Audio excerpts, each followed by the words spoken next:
दोस्तों, हर इंसान बराबर है और किसी को ये हक नहीं है कि वो किसी का अपमान करे। वही कभी कभी अपमान का असर डिप्रेशन तक पहुंच जाता है, तो कभी स्थिति उल्टी ही पड़ जाती है, यानी अपमान करने वाला ही खुद का अपमान कर बैठता है। आइए आपको ऐसे ही सच्ची कहानी से रूबरू कराते हैं, जब अपमान करने वाले को ही एक बड़ा झटका झेलना पड़ा। आपने लैम्बोर्गिनी का नाम तो सुना होगा।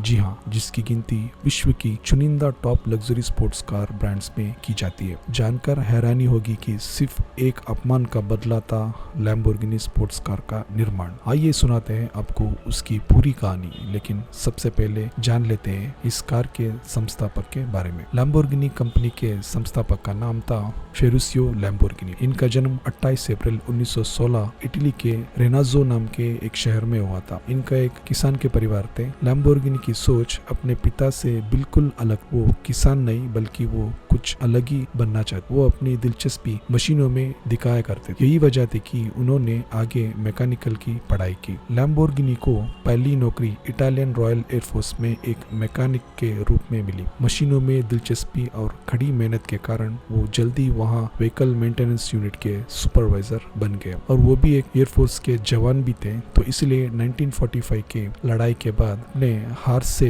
तिलमिलाए ब्रिटेन की सेना ने अन्य फौजियों के साथ लैम्बोर्गिनी को भी बंदी बना लिया। वो तब छूटे जब द्वितीय विश्व युद्ध समाप्त हो गया था। ब्रिटेन की कैद से छूटने के बाद फेरुसियो लैम्बोर्गिनी ने अपना एक गैरेज खोला। ये समय था 1947 का, जिस दौरान इटली कृषि और औद्योगिक क्षेत्र में काफी तरक्की कर रहा। बस क्या था, लैम्बोर्गिनी ने अपना पहला ट्रैक्टर उतार, जिसका नाम केरोए का रखा गया। अपने समय के ट्रैक्टरों से अलग होने की वजह से ये ट्रैक्टर मॉडल काफी लोकप्रिय हुआ। इसके बाद लैम्बोर्गिनी ने लैम्बोर्गिनी ट्रैक्टर नाम की एक ट्रैक्टर मैन्युफैक्चरिंग कंपनी खोल दी। ये सवाल आपके जहन में भी आ सकता है कि जब ट्रैक्टर बनाने का बिजनेस इतना सही चल रहा था तो स्पोर्ट्स कार बनाने की जरूरत। दरअसल बात यह थी कि लैम्बोर्गिनी स्पोर्ट्स कार के दीवाने थे। जब उनका ट्रैक्टर का बिजनेस चल पड़ा तो उन्होंने अपने लिए फेरारी 250 GT कोप खरीद। ये बात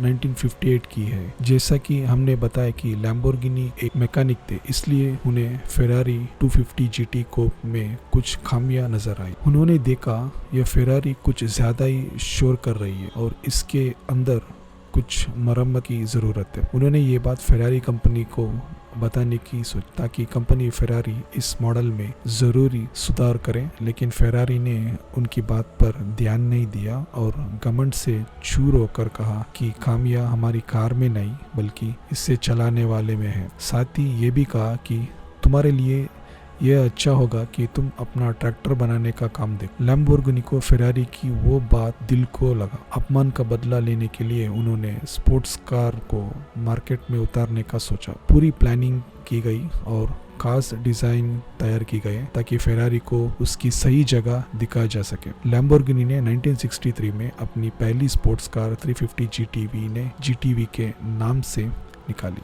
इस स्पोर्ट्स कार के मॉडल ने खूब नाम कमाया। इसके बाद लैम्बोर्गिनी ने स्पोर्ट्स कारों की कतार लगा दी। ऐसा कहा जाता है कि उनकी जिंदगी में एक समय ऐसी भी आया जब वो हफ्ते में हर दिन अलग अलग कार में बाहर जाया करते। तो दोस्तों, ये थी लैम्बोर्गिनी स्पोर्ट्स कार की बनाने का कहानी। इस सच्ची कहानी को पढ़कर आपको भी जरूर मोटिवेट हुए होंगे। हमें कमेंट में जरूर बताइए आपको ये वीडियो कैसा लगा। धन्यवाद।